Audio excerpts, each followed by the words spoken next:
Hello, everyone. Welcome back. We're doing Ultimatum Season 3, Episode 2. It's called The Choice. So I am going to assume by the end of this episode, some people will have chosen their now new, quote, wife or husband. Let's see who everyone picks. All the women here are wonderful. I think they all embody traits that would make a great wife. What is this narrative around you have great traits of a great wife? What is this construct around being a wife versus like falling in love with your person and having a good life together? I don't know what that means. I think I know what they think it means, but what do these people know, given that they're on a show called Ultimatum, about the traits of a good wife or husband? I'm having trouble finding qualities you don't have as a wife. Everything is there. You just gotta want it. I wonder if Ultimatum tells them to use that language or something. Is this settling language? Like people who settle, like they have to find qualities of a husband or a wife versus like I'm in love with this person and we share values that have nothing to do with, quote, our titles as husband and wife. Every time I hang out with you, I'm like, more interesting, and more interesting. Yeah. I mean, just on a human level, like I enjoy your energy is like easy to be around. We laugh. Yeah. I think I said that you're like an onion. Did you really? Yeah. That's literally what I said. I didn't say onion, but I said there's layers to you. Last year I did a bodybuilding competition. Ooh. Dave wasn't a huge fan. What? But I did really like it. I would do it again, but I've agreed not to.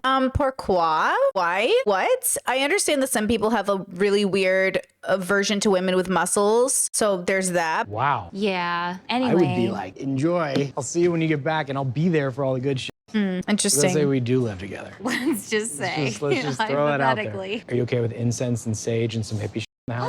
Okay, cool. You and I have so much of that in common. Like, I'm just hearing you say that makes me feel better. Like, I can relate because I've always felt like I am pretty quirky and maybe a little Offbeat. unique or Yeah, and I dig that. weird, which I love about myself. A lot of things that come up in my relationship are because I'm a weirdo and I'm quirky. And I go, singing at the top of my lungs and making voices and have fun at night. Yeah. And she's like, that's like, it's like turns me off. Because he's dating the like sexy girl who wants like a sexy guy. I'm telling you, this is neurodivergent love right here. And I know not everybody who's quirky or awkward is neurodivergent girls, but I'm just saying, what if we have a little ADHD autism couple on our hands? Communication style is different than mine. We've had some conflicts and I don't like to fight. He's like a artist hippie with like a party girl. It doesn't make sense. Sandy, I think, is his original girlfriend. Like, what are you doing with a party girl when you're like a hippie? But also, like, what is she doing with Dave, who feels like very like insecure and stuffy? But also, why are we with anybody we're with? It's a part of the dating adventure, is like figuring out what you do and do not want. It's weird because we're both giving the ultimatum. Yeah. And that's a tricky place to be. What makes you want to get down on one knee to her? We have so much that works. She's talented and wonderful. Yeah. And I love her very much, but I don't know. I know I'm worthy. I know I'm enough. Like somebody's gonna dig the weird stuff about me, and right now it annoys her. I'm really tired of fighting. I want to stop there. I was getting my notebook out, and I have my notebook now. And I do forget how different Sandy is compared to him. Like, they're very, very different people. And I do think when people are really like, I don't want to say superficial, that's not the word, but like, into their looks and into the sexy element of a relationship, you're going to have a harder time, I think, being with a creative, because creatives are really goofy and honestly, like really silly. And there's an element of that where they try to be a cool creative, but that's so cringy, bro. And so there's an element that like the fighting will escalate or they'll be icked out or there's, something to that. But more than that, the fact that he's like, I'm tired of fighting. If your relationship is even described as having lots of fighting, like you're not with your person. Y'all should not be fighting each other. You know what I mean? Like, that's just it. That's what you need. Like, that's it. You're fighting. Like, what are we talking about here? And a lot of settling couples go to therapy and make it work and they get more compatible and all of that stuff. But if you're not at that stage yet, if you're just you're dating somebody new, my word of advice to you is if you notice any large conflicts, especially the first 6 to 12 months in, you're noticing fighting, bickering, differences of values, that's it. Move on. It would make me happy if I can be with somebody that is fun, easygoing, easy to talk to, is willing to show me my blind spots. That's a great way to put it. Yeah, I think you said it earlier. I've never heard that, the blind spots. We usually never take a look at ourselves. until somebody points something out. Yeah, like that's definitely something. We never usually look at ourselves until someone points it out, she said. That's because you're not introspecting or you're not being self-aware enough to introspect. So first self-awareness, then you introspect. Self-awareness is a realization of, oh my God, I got to look at myself. Introspecting is then looking at yourself. So when you're a person who's dependent on somebody else noticing something about you for you to actually look at yourself, this is why introspection is so hard, because lots of people are like her. They go throughout their whole life never questioning anything until someone says something. Like it's not even a realization. Versus if you're neurodivergent or you're a minority or you're in the world that you're in and you've had enough opportunities, not to say that's automatic if you're any of those things, but usually when you're different than other people, you have a tendency to have to look at yourself because you're not fitting in or things aren't making sense or you're not in the right bubble or whatever else. So, just food for thought for, a bunch of people who take for granted, I think, the fact that you're even introspecting in the first place, or you're even asking yourself, or you're even having that relationship where you don't have to wait for somebody to say something, or you notice it more subtle than other people. Just so fascinating what different experiences we're all having, Yeah, sometimes I worry about our exes, like how they're feeling emotionally. For a moment, I was like, maybe I don't want to be here anymore. I felt that last night. Oh. It's like I'm nervous. I'm fine throughout the day, but when you get back to your room and you just have yourself and your thoughts, you're like, There's a lot of thought. this. You know what I mean? I'm leaving. I don't even know where my ex is at, so I can't just go to his room and That's be like, the thing. let's go. It's like they might have already discovered a reason for why they want this time. Especially after this whole week of dating, Would you feel hurt if you found out your ex got physical with somebody? Yes. Yeah, I'm in the same boat. See, this is where it gets choppy, is what did they think was going to happen going into this experiment and what have they negotiated? And also she's with Micah. This is Chanel. Micah did seem less easygoing and he seemed like really like he was holding on to something. Like he was really afraid of, getting ready, getting married and moving forward. He's like, we're not ready, which is very kind of interesting because he was very like, I think like rigid of some, I don't know what word I want. But it's interesting that she says she wants somebody a little bit more easygoing, which could make sense. She's 27, Micah's 28. Dave's 34. It's interesting that now they're talking about the physicality of it all, because that's the first thing I would ask if we were setting up for this experiment. I'm like, I'm sorry, what's going to happen when we're alone with people? Are you going to kiss them? Are you going to cuddle with them? Are you going to be with them? Like, why are we doing this? And this is why I say, like, with Peace and Love, nobody on the show is with their person if you have to be on this show. The reason we like watching this show is because it's obvious it's kind of a train wreck, but also, how do they not know that? Point is like, how do you not know that going into the show? Like, something is deeply wrong with your relationship that you even have to be on the show in the first place, which should be your sign to break up. It's amazing how much we'll stay in a relationship just to fight for something that is not even healthy. I mean, that's kind of like the cycle of over-promising and being in an abusive or toxic relationship or being with the wrong person, is that you just convince yourself to stay, even so far as to be here on this show now. But if anybody can take you like that easily, and Good way to after put we've it. been together for like 2.5 years, almost 3, I'm in the same timeline, yeah. Then I'm like, no, like I can't. That's a red flag. Yeah. Oh, okay. I agree with her, but that's the red flag, not the fact that we're on the show. Humans are so interesting. Like, I agree with her. The fact that he'd be willing to be physical with anybody else to some extent, it's like, what are you doing? But that's not the point. The point is, like, the red flag is that you're on the show. It's gonna be interesting tomorrow because we're doing this mixer again where we get to see everybody. Yeah. So we're gonna be able to see our exes there too. It's gonna be like, wonder what they're thinking. I love Chanel, but I'm here. And Mariah, she's an interesting woman. You are my spouse in this trial marriage. What is the weirdest, quirkiest thing I could discover about you? That's a good question. Let's say we watch a movie or something, right? I'm like, oh shoot, like this character, whoever that actor was portraying that person was like really dope, or that character stands out to me. I might randomly just like do that person's voice. I feel like that's kind of weird, though, because it could just be like, yeah, what are you doing? Like, you don't talk like that, you don't act like that. That's so funny. How about you? I feel like they're so incompatible. I would not put them together. I actually think Mariah, out of all the people, she's 100%, I feel like, not compatible with anybody here. Her and Caleb have very distinct energy. Very specific energy. I'm gonna say it this way, but I don't know if it's true. I just feel like they come from a completely different bubble, and they feel like they went to private school. Do you know what I'm saying? They feel like people who went to private school, and they're the only ones who feel that way. I don't know if that's true. I don't know what that means, but I just feel like there's something about them that it just feels like the weirdest. Like, I'm kind of surprised they're here. sort of. I don't know. I don't think I was really able to be super free and creative or like without feeling like eyes or like judgment. Was that from like your family or society? Like, what was that? Well, my parents split when I was 1 and they were never married. And then ever since from the age of 1 to 8, it was primarily with my mom, and I moved in with my dad at the age of 8. But during my time with my mom, we just really struggled. She was a single parent. She was like on a fight for survival all the time and was super paranoid about me. So whenever she wasn't working, we were just always together, and I didn't have that freedom to explore. At times, my cousins would be able to play outside, but then I'd have to stay with her. Oh. So it was like this level of control that didn't allow me to be as free or to be a kid. I got you. Yeah. Very close with my family.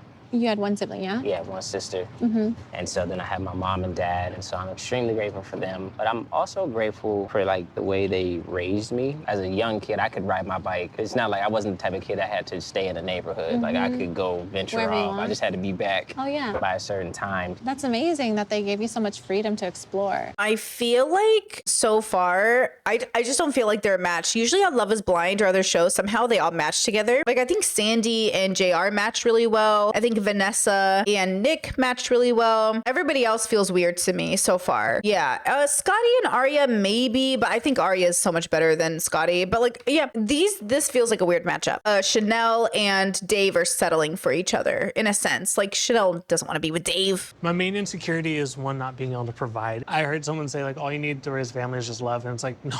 I don't believe in that. I No, think that's I'm bull. sorry. What Okay. about you? What are some things that really like you think might hold you back in getting married? I never want to feel like I can't like do things I want to do because I'm dependent on a man's paycheck Totally. to do it. I think that's like the issue with my ex. He can be consistent in so many things, but like even like the smallest things, I always have like a plan B. Is this bleeding over from a previous relationship, or is this I triggered think it's from? just life. Like I Okay. think that like so it's it not even stems triggered from him and something he's done. Wow. my emotions are too overwhelming for him. I feel like that's why I'm so hesitant to like make decisions on stuff. I wonder if she's like fighting a trauma from like maybe childhood or something that's bleeding into the relationship. But also when you have a difference in money and income, it's important. I do think it's a red flag when women say like, I don't have to depend on a man for money. I think it shouldn't be gendered, but I understand she's heterosexual probably, so that's why she's doing that. But more than that, it's not about depending on your partner for a paycheck. It's about trusting your partner to pay the rent. And these are two different things. Like my partner trusts me to be good at my job. I trust him to be supportive. Like we have to trust each other to do stuff so we can get stuff done, right? Like my dad went to work. He trusted my mom to take care of the kids. My mom trusted him to bring home an income. Like you have to trust your partners to get stuff done. But I'm also a very independent person. So I understand the need to make sure that I never have to rely on anyone for money, but I would extend that to anyone. I only want to be able to depend on myself to the best of my ability. So when she says like, I don't want to depend on a man, I don't want to depend on my parents. I don't want to depend on anybody. So the question is when we say to ourselves, I don't want to be dependent on a man, what are we really saying? What is it really about? Because if she's saying, I love my career and I want to always have one, that's different than I don't want a man to depend on. Because I love my career and I always want to have one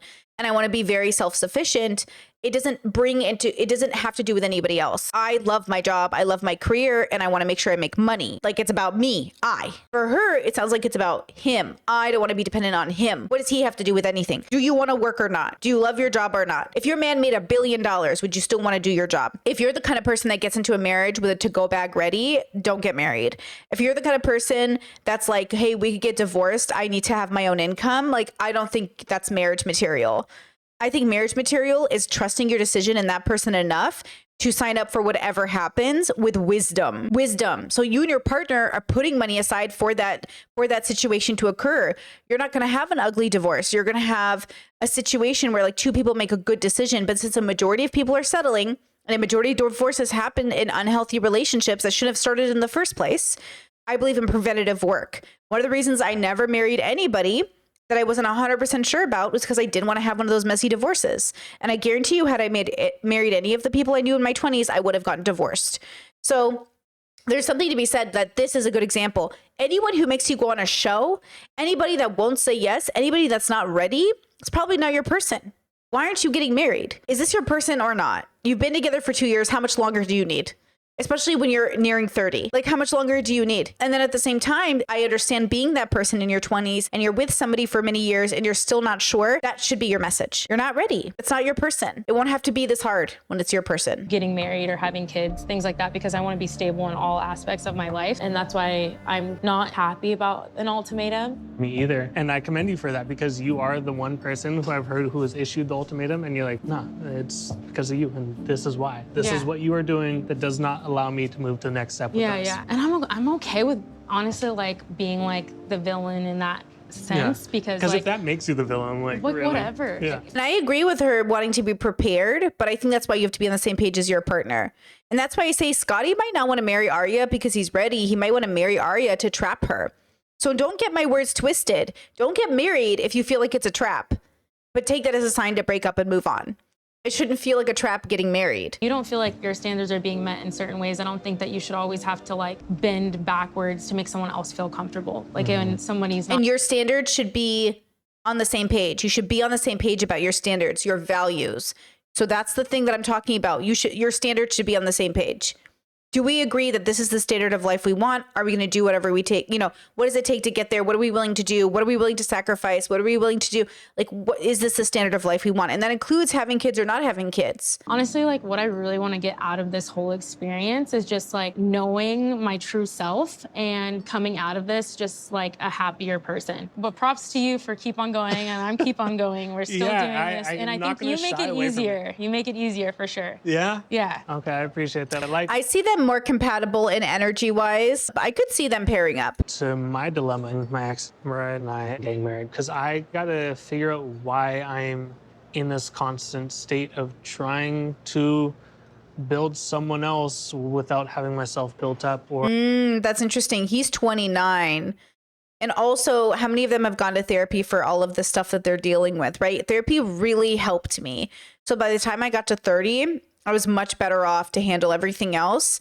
But I'm telling you, therapy just gives you tools with the right therapist, right? With the right therapist, of course. even now, like the main thing is like feeling like I may be replaceable. And that's because she wasn't single for a while between relationships. So I get concerned that there might be a better match out there for her because she hasn't taken the time to actually date and get to know. What? I'm concerned there's a better match out there. Break up with her then. Could you imagine your man is with you or your woman is with you and they're like, I feel like I can't marry you because there might be a better match for you out there. He's saying it as if he cares for Mariah and he just wants Mariah to be happy. Well, then break up with her. Let her go. If you love it, let it go. What is he talking about? This is the part of the narrative I don't believe at all. Oh, I care about you so much, baby. I just think you should be with somebody else. Okay, then break up with her. Why are you on this show right now? Why would you put this woman through this?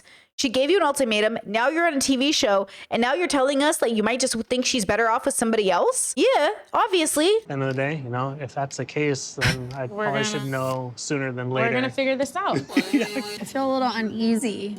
About the choice. Yeah. I've been weighing my options. I'm conflicted. I like taking risk in life, and you're a big risk. I'm a risk taker too. I do feel the same way. I'm like, the other options are safer. You add something different to my life, and I like how you hear me out, and I feel like it'll be a totally different experience for me. I feel like you've been super vulnerable during this whole process, and that's why I'm attracted to you, your energy. Emotionally, you just get it. Thank you. It's like, it's inspiring. To be around you, it's like I feel like I can just say anything and you have a really good, eloquent thought about it emotionally. Thank you, because I feel like I'm over here. I feel like I'm tongue-tied. Wow. And I mean, that's... Well, I also feel the same about you. We just get each other. Oh, that was kind of mean, right? Wasn't that kind of mean? I can't tell. Being one of two men that issued the ultimatum, that's a difficult thing to do. Why do I have to fight for you to love me and care for me? You know what I'm saying? Like, I know what I want. I'm glad you gave the ultimatum. I'm glad that we're going through this experience because you know what you're bringing to the table, you know what you have to offer, and I'm glad you're here. That's some like fruity. You haven't even like tried to talk to me at all. I haven't what? She seems so drunk. I think the alcohol is getting to these people. I was just like, why hasn't Nick talked to me? It's because it's like in front of everyone. I just first? It's like I blame alcohol. Yeah, she has a specific like little girl voice she's putting on that's like, I wonder if it's gonna turn him off. I have strong feelings for you, and they've developed quickly. I mean, I know they're real. Really?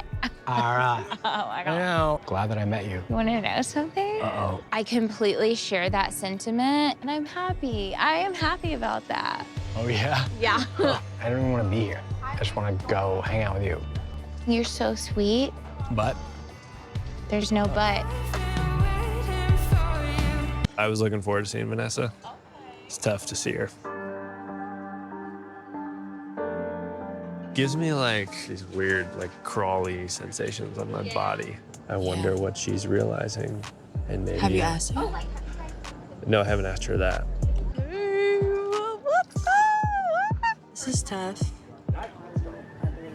We're pushing through. Honestly, you were one of my best dates because I could just laugh and smile and talk about all of these weird emotions. I don't even want to cry. Like, Yeah. it's not even okay. you making me cry, it's just everything. But Yeah, it's almost like one of those things where you just have to smile. You heard that? Where it's Wow. like if you smile, you can physically just feel happier. you want to try? Turn around and just smile at each other, okay? And turn back right now. Yeah, 3, 2, 1. I feel like I'm the Joker. I don't know, it kind of works. I feel happier. It's interesting to see people pair up to like comfort each other through the process. I'm surprised he hasn't taken the time to talk to her. She hasn't taken the time to talk to him. Feels like Vanessa's fully like over Dave in a sense. Not in a sense. I don't know if that's literal. Not surprising though, since it kind of feels like a slap in the face for her to have to issue an ultimatum, go on a TV show, for him to have to see her with someone else to finally realize like, oh my God, I'm going to lose Vanessa. That is a huge ick. Like to put it mildly, it's, you know, again, all these people should break up, but it's a huge thing for Vanessa to be like, wow, it took all of this to realize, which would be reason enough for her to disconnect from Dave. You ever been on a white girl before? Yeah. Okay. Like dating one? Yeah, like dating. No. I ain't never. What you think of? I mean, you said been with one. I'd be like dated one. I mean, I had situations with a couple, but I ain't never dated no Yeah, way. me neither. So I'm kind of curious. And it's my opportunity to be with a white girl on like, you know, strings attached. Put her on some shit like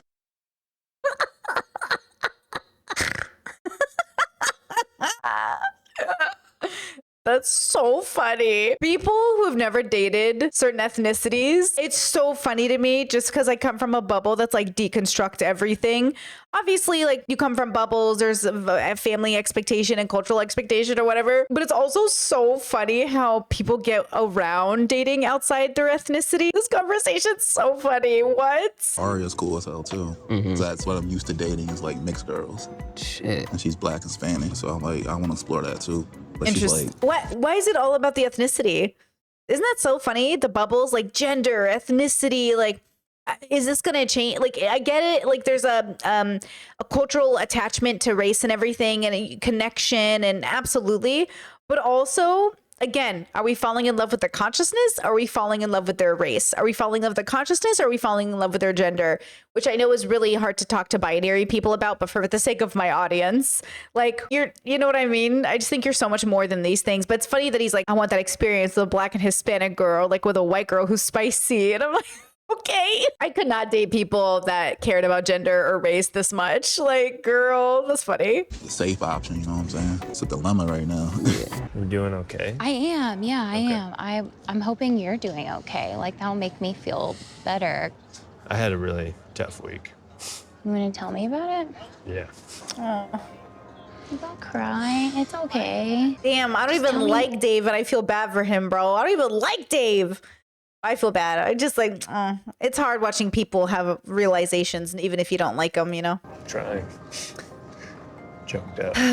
This like week is so really intense. I do think there are things I've taken from this whole experience. It's definitely helping me realize like what I was okay with not having with you. And I don't like that. I can't understate how much I've thought about it in the last few days. You and I love our life together. Oh. I mean, it's nice to hear that, but it's like, I'm taking it day by day, moment by moment. I'm excited for the trial. And You're then, excited for it? Uh-oh. Yeah. I feel really happy with the person that I'm gonna choose. Oh, really? Okay. My God. Well, I think I'm being shown a lot of qualities that I really like.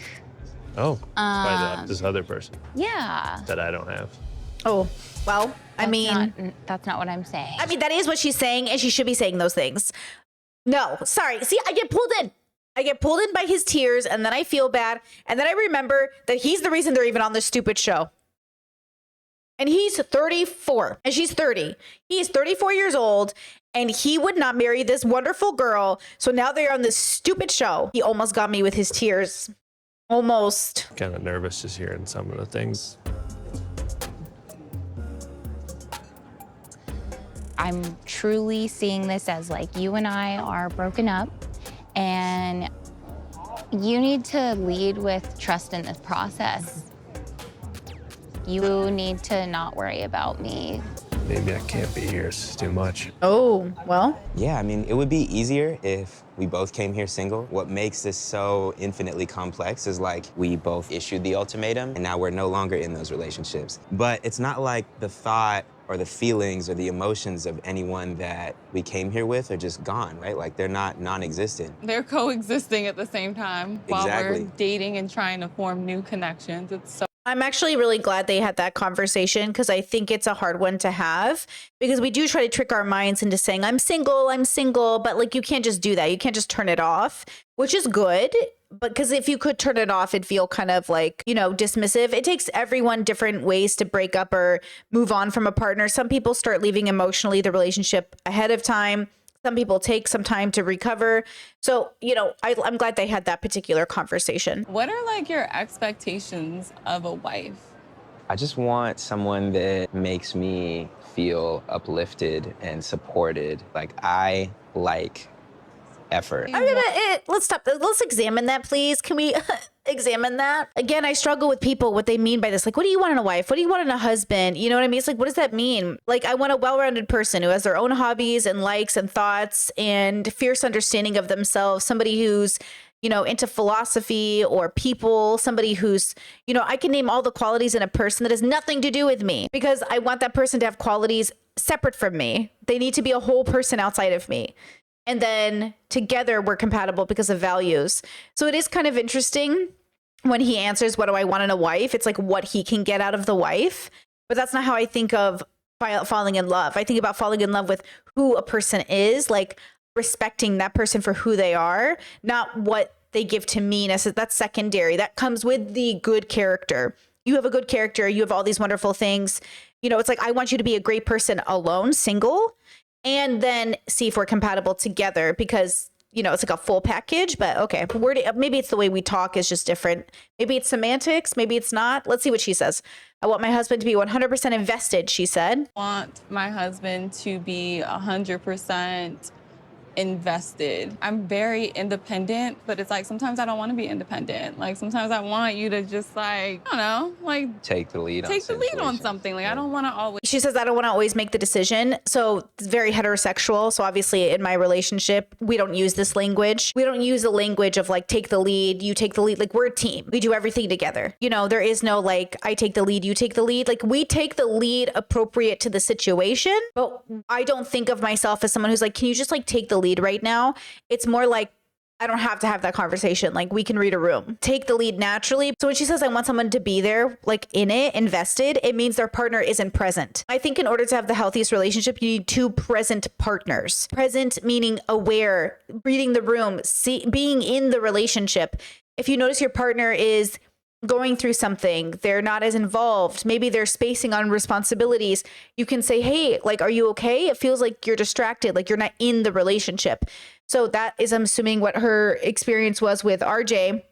Ugh, my brain keeps switching it. JR, where for JR, maybe he wasn't like in it. He wasn't reading the room. He wasn't picking up on those things. And so a big part of it, I love how the autist is like, you need to read the room. But I really do think like it takes a special a very self-aware person, a very person who's looking out for it, to read the room and to notice. Like my partner is really good at noticing things about me, like my mood shifts, my body language, my needs. Like they're always like, you know, do you need water? Like, do you need food? Like you seem like you need something. Like they're very, and I think a part of it is that you're paying attention.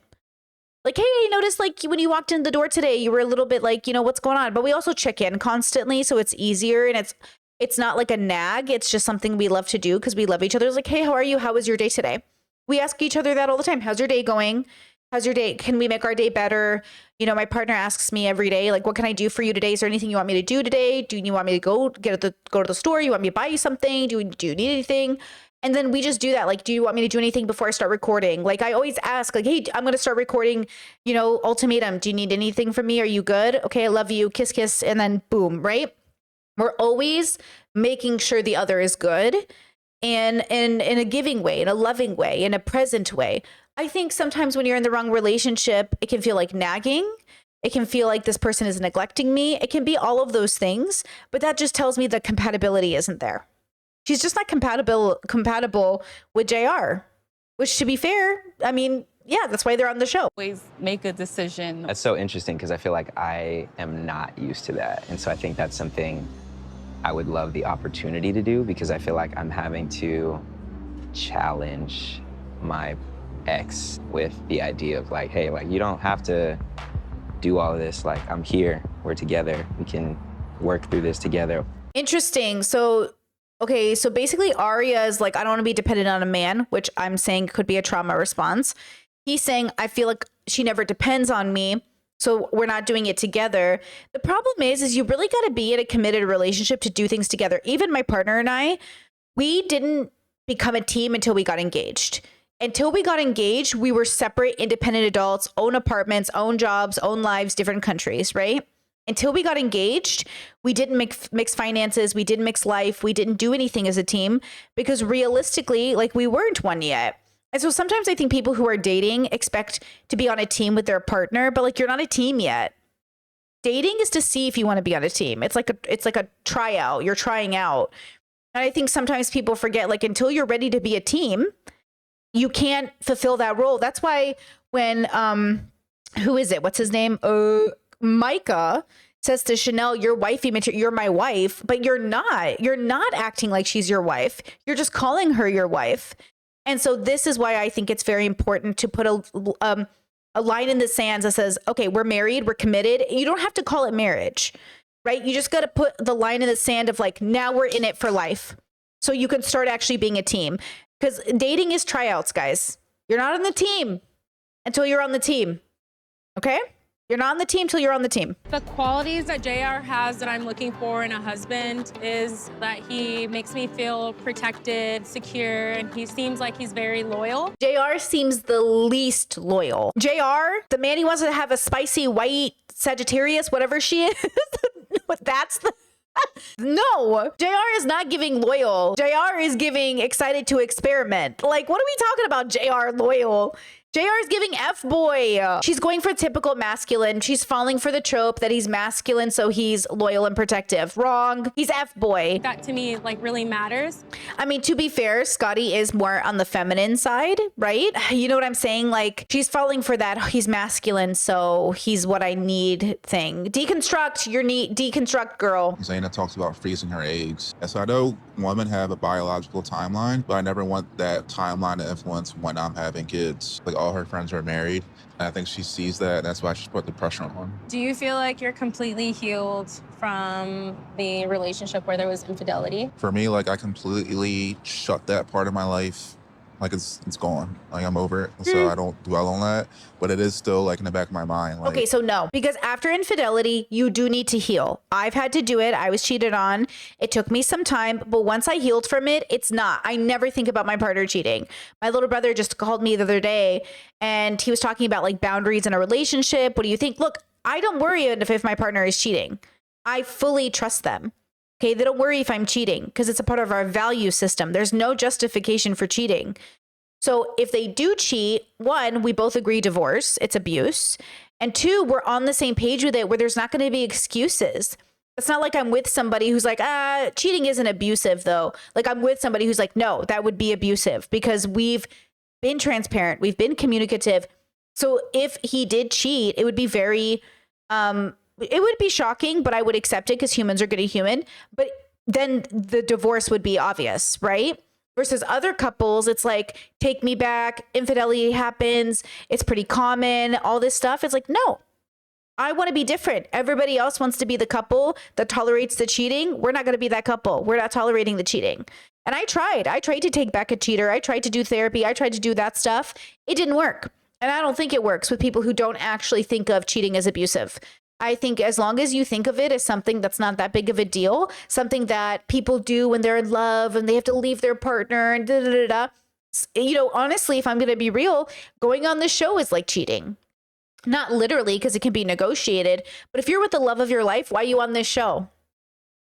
Right? Because if you're with the love of your life and you're monogamous, not polyamorous, you're monogamous, then why would you go on the show? And by the way, you can cheat in a poly relationship. Okay, it happened to me. I did poly for 10 years. For those of you who are new to my audience, it happens. Okay, we were in our 20s. That's life. Life moves on. But it is one of those things where you do need time to heal. You need time to get over it. So you don't live with that fear and that trauma. That's why I say to deconstruct. That's why I say to go to therapy, because you can move past these things. You can move on with your life, but you're not going to move on if it's still in the back of your head, girl. Like the world didn't cheat on me. One person did. So as long as I don't date that person again, I have no reason to think every person I'm with is going to cheat on me. I don't think cheating is an every person experience. I don't think it's a universal experience. But if you go through life thinking every man cheats, which is ridiculous, then that's a time to go to therapy. So when he says like, I dealt with it, I moved past it, it's in the back of my head. If it's in the back of your head, girl, you haven't dealt with it. People are capable of cheating. Divorce is not an option. People are so capable of murdering you. Do you live out your marriage thinking you might get murdered? Like cheating, murdering, anything? Guys, you got to pick partners you actually trust not to do those things. Like truly, like no evidence, no reason to think they do those things. Like they are consistent with character. Not guys you caught at a time doing like, okay, you remember when we watched the Mormon show and Whitney caught her husband doing stuff like infidelity stuff on the computer? Okay, now that man is capable of doing so many other things attached to infidelity, including financial infidelity. That's a huge one. Financial infidelity, huge issue in a marriage. Right? I listen to finance shows all the time. Couples call in. They go, we're married, but it's my money and his money. And she just went out or he just went out and bought a brand new car and didn't tell me. That's crazy. That's crazy to me. I don't want to live in a marriage where we're not a team. We cover with each other. If we buy anything over a certain amount, if we're, we never go spend money, unless we talk about it, or there's I would never just go buy a $10,000 car and not tell him. That's crazy. It doesn't matter if it's my money, his money. We don't have that. We have our money, our life, our goals. So this idea of like, people cheat. Yeah. People cheat, but not all people cheat. Just like liars, not everyone's a liar, even though all of us have lied. Some people eventually stop being that person. The question is, who are you with? So that's why it's so important for me to choose the right person. I'm not. Okay, good. He said divorce is not an option. Okay, fine, deal. Obviously, if he does go, divorce is always an option when you're in an abusive relationship or when it's time to move on. But I get it. I went through into this marriage saying divorce is not an option. Except for abuse asterisk, except for this for this reason. What that means to say is I'm not moving into this marriage with negative thoughts. Because some people get into a marriage thinking like, I can just divorce you. Like you're not on a team. I want to go into this 110%, aiming for death do you part, like through sickness and in health. And hopefully nothing bad ever happens where we would need to divorce. But of course, that's always an option, right? Like legally, you're not going to take away people's right to divorce, right? But going into a marriage thinking like, oh, this one's probably going to get ruined too. This one's probably going to end too. Like you should not be getting married if you're moving into marriage thinking this is probably going to end. It's like, girl, what is your trauma? Going through that again. Exactly. And I feel like for me, I think I've watched so many bad relationships with my parents. So do it right the first time. Yeah. And so I feel like I am adamant about not wanting to change my ex, but I want him to like really see like why I feel this way. And if he cannot see it, then he's not the one for me. Exactly. You don't want to have to change somebody to be with you. And I learned that, right? By the time I got into my 30s, I learned like, okay, I'm never going to ask somebody to change for me. I just want them the way they are. And that was really hard because in your 20s, you're young, you're changing, you think these people are going to grow out of their habits. Like my Discord just shared this, but there's this infamous Samantha quote from Sex and the City where she's talking to Charlotte and she tells Charlotte, like, that would have been cute in your 20s, but now you're in your 30s. And so that's just stupid. That's how I feel about aging. You know, it's cute when you make mistakes like this in your 20s, but now we're in our 30s and 40s. It's no longer cute. Now you're just an idiot and you got to accept it because there's a lot of people in the world who are unwilling to see like you're aging out of making cute excuses for your bad behavior. And now you're in your 40s, 50s, 60s. We cannot be acting like we're in our 20s. So I'll give you all of the time to make mistakes in your 20s, but we're aging out. I expect you to age out. And that's the thing that I don't think people universally agree on. So when you're dating somebody, you have to agree on that. You have to agree by 30, we're aging out of behaviors or whatever your age is going to be. You know, we're aging out of this behavior. So for Arya to want Scotty to see her for who she is, that goes back to my theory on seeing people being seen. Scotty doesn't see her. And she probably doesn't see enough of him to feel compatible. You got to really see this person you're with. You really got to know them enough to know who you're marrying. And if the more you see of a person, the higher your compatibility, the more likely you won't have to think about divorce or cheating or any of these things because, you know, I see you. I see the kind of man that you are. I see the kind of woman you are. I see the kind of they you are. I see the human that you are, the consciousness. And I respect and I want to live out my life with that person. When you see somebody for who they are and you like what you see, that's the key. When you date somebody, you see them and you don't like what you see, you hope it will change over time. Be cautious because people really have a hard time changing. My other dates, they're good, but I do feel very vulnerable with you and able to like open up. I think the important thing is that you understand me. Yeah. So we have similar backgrounds. Yeah. When I tell you things, like you can empathize with it. So I Okay, think that's fair. important. And Which actually could be a much more serious play on the whole have you dated a white girl thing before. He could actually mean it. Like we have shared backgrounds because I think he said she's Black and Mexican. I think he said. So there actually could be, and I understand that wanting a shared cultural background, a shared understanding of moving through the world in a certain way of feeling, I get that. So if he's much more serious here, so he could be serious about this is why I'd like somebody which could make a lot of sense, right? I can tell with you that you're very secure in yourself and you can actually have an emotionally intelligent conversation. You were just like a pretty face with muscles. Like I was like, this man is not gonna have anything deep to him. And then I feel like the more you talk, I was like, oh wow, I'm kind of surprised. Maybe I'm not trying to, I still think he's an F-boy personally, but I don't know because why would you even entertain Sandy if there's not a part of you that's like kind of an F-boy? But that's the problem is like if that's your dominant characteristic, like Sandy's dominant characteristic is that she's wild and aggressive and a partier. It's not like she's making it sound like that's her main character status. So then that begs the question of like, you know what I'm saying? Anyways. I dated attractive men and a lot of the times they're not like emotionally available. Yeah. But I know that I need that to feel like connected. Yeah. Okay, yeah. I had to listen to that again. I lost myself there. Okay, so she's saying she needs a connection to feel she understands that person. So valid, so realistic too. Like looks are beautiful, but it's about the person ultimately. Being honest, a part of me does feel like a little guilty that I am like developing like a connection with you because That's natural. Yeah. I'm actually catching feelings and I don't know how to feel about it, right? Because we just broke up like a week ago with our exes. Fair. And I still have love for my ex, so Yeah. it's like, should I feel this way or should I feel guilty? And I don't think they should feel guilty, right? And that's the problem with the experiment is like you got to give them permission to kind of consider somebody else. But that's this whole thing is just a mess. Wow. But then because we're biological creatures, you can have chemistry and attraction to somebody and feel very compatible to them in the same way you probably felt to the people that they came with. But then over time, it will erode because the reality will set in. Throughout the dating week, I realized Arya is trial marriage material, but Sandy is fun and flirty. I see that fire in her eyes. At this point in the process, I'm feeling super conflicted. I haven't drinking yet today. I waited for you. Oh, okay. Turn up. I have a drink called the MILF. Do you like MILFs? I feel like you'd be a MILF. For sure. Look at all the names. 2 in the pink, Blue 1 in the balls. stink. You know that. I don't even know what that means. Yes, you do. I'm dead ass. Blue- What does that mean? 2 in the pink, 1 in the stink? Oh, okay. Got you. Oh, Have you boy. experienced that before? No. You know, if we were gonna live together, how are you living wise? I'm so independent.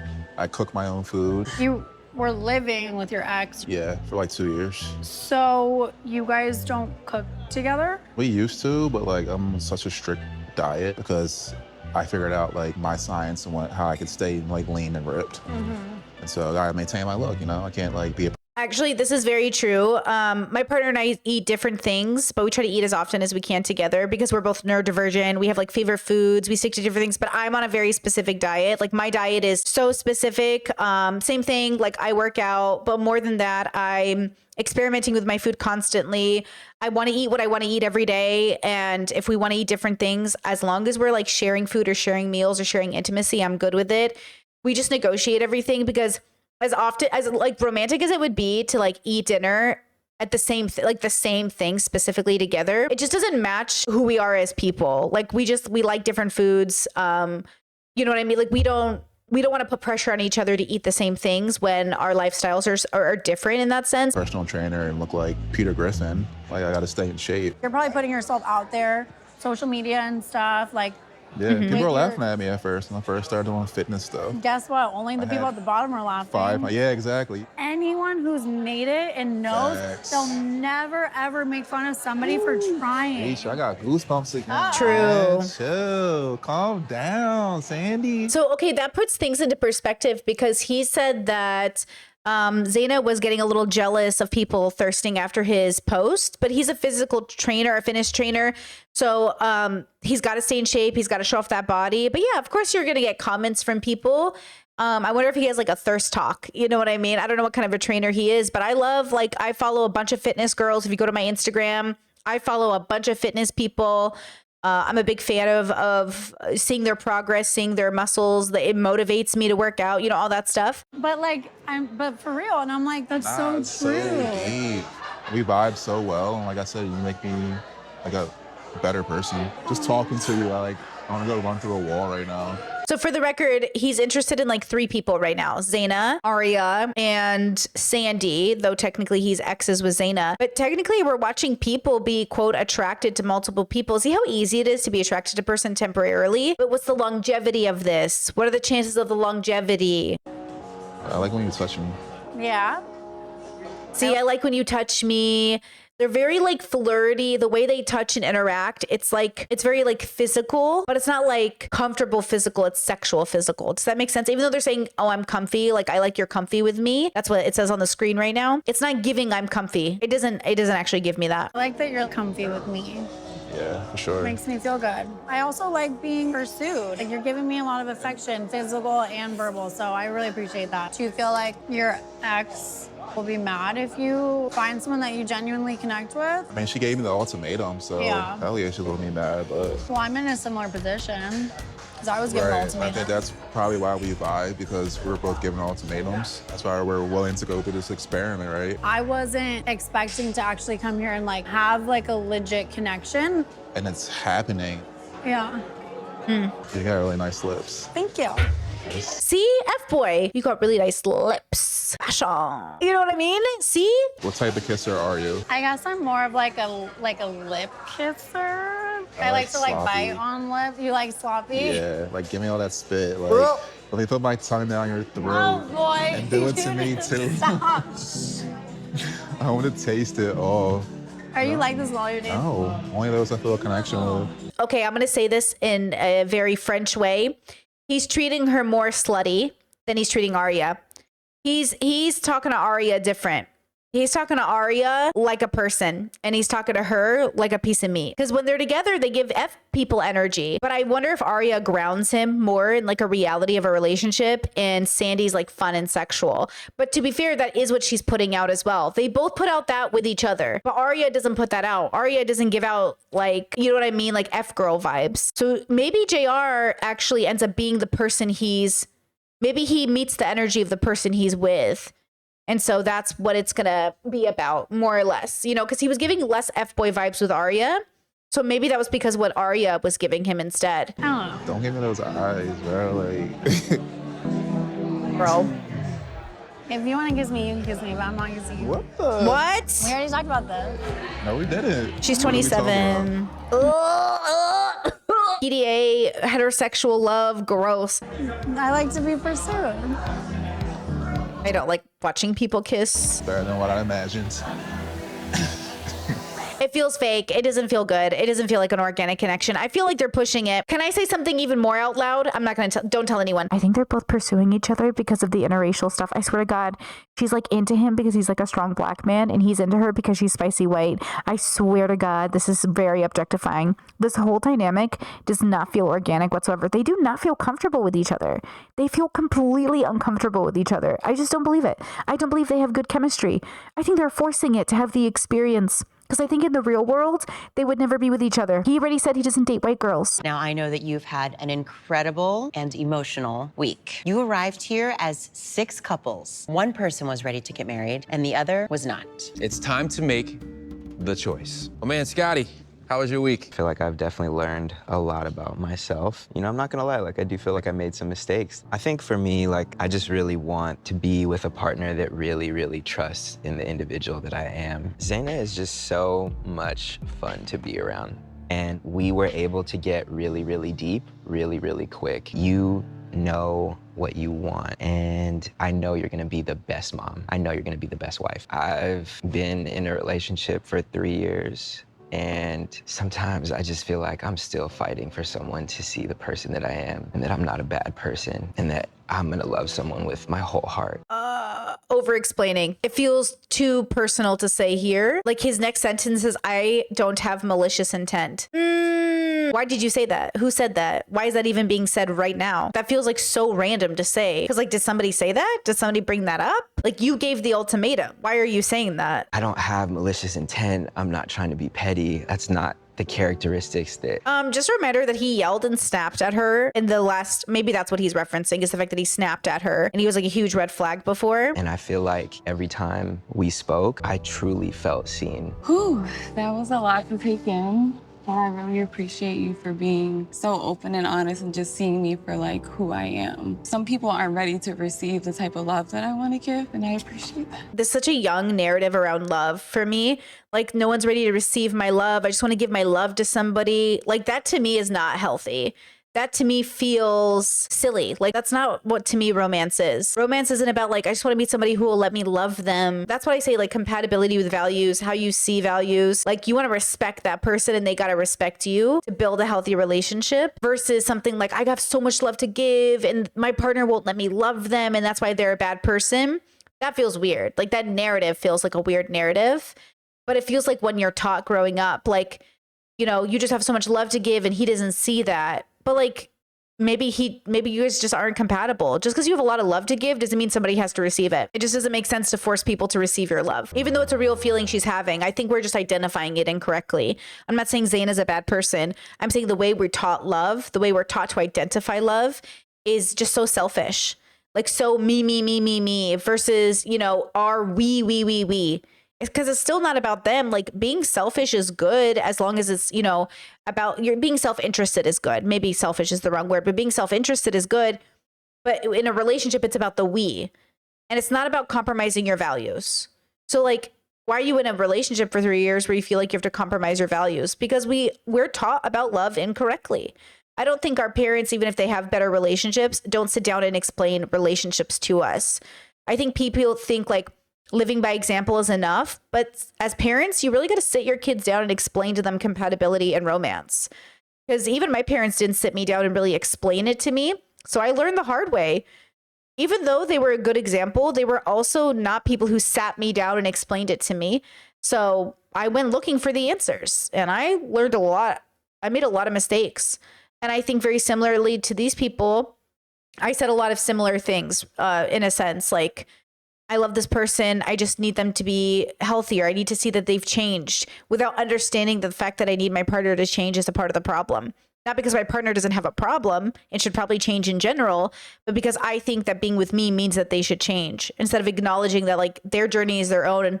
And ultimately, like they either have to change of their own free will or not. They can't be coerced or forced because of a relationship to change. You know, people will say once you have kids, you'll change, you'll be better. But like, we know that's not true. We know statistically that's not true. So this narrative of like this big thing will force you to change, it doesn't change unless you want it to change you. You have to be open to the change. It's like you meet someone within a week and they can just see who you are in your heart. Or pretend to. And I feel like sometimes that gets lost in a long-term relationship where people take who you are for granted. It's just really good to hear all those great things that you have to say. But that's why people go back to having new relationships, because the new relationship high of everything is new and they're very interested feels like what long-term will be, but it won't be. And long-term, you only lose that if you, in the same way that you lose interest in your job and you wake up at 40 and you're like, what did I do with my life? Because you weren't living in the present. You have to live in the present of your relationship. Otherwise, time will get away from you. You have to make the effort. No matter how in love and compatible you are in a relationship, you have to be present in the relationship or time will get away from you. It'll be 2 months and you realize you haven't spent any intimacy time together. No movie nights, no walks in the park, no whatever your intimacy thing is as a couple.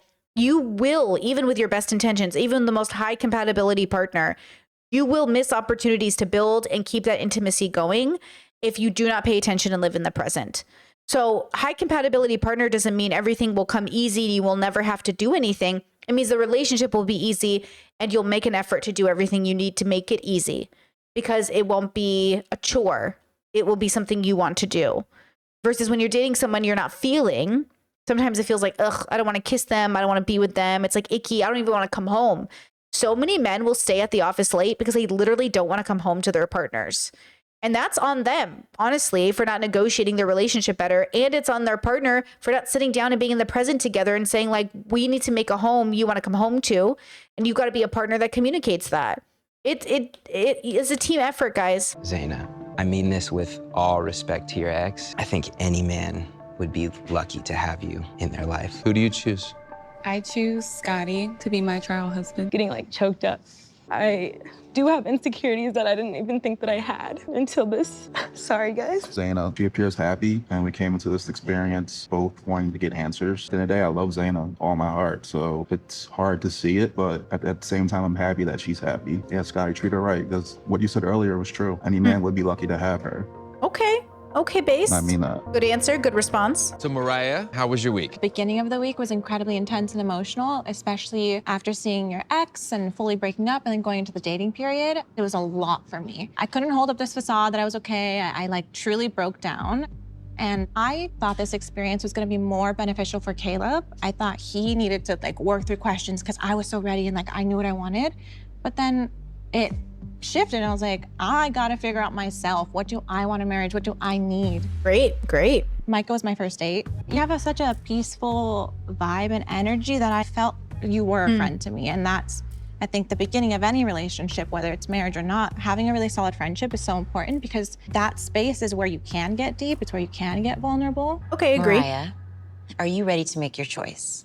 I choose you, Micah, to be my trial marriage partner. Overall, I think you're just really open to growing as much as I am and to learn from one another through this experience. I didn't know how our first date went. I mean, I don't really know. I don't think she's gonna really fall for a guy like me, you know what I'm saying?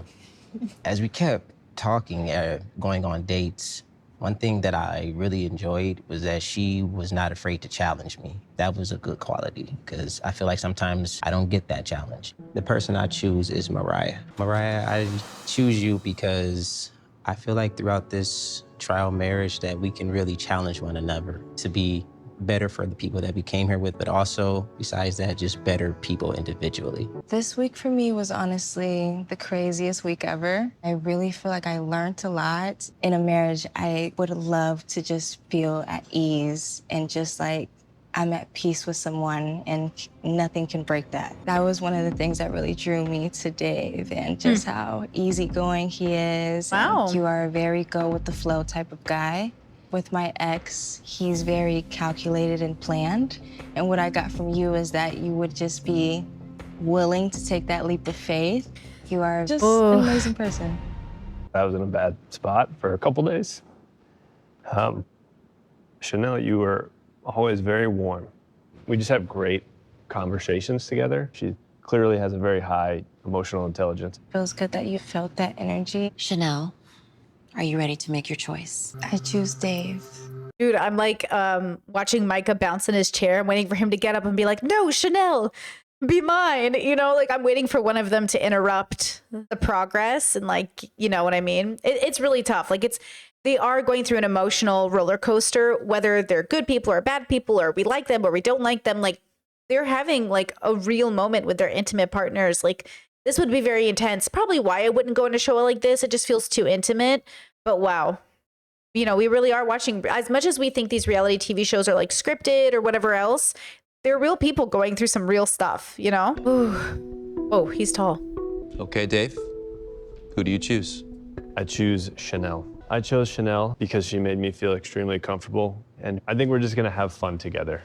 She could make me laugh really easily, and I think that is gonna be the best medicine through this whole process. She's my best friend, so don't ever have her asked out.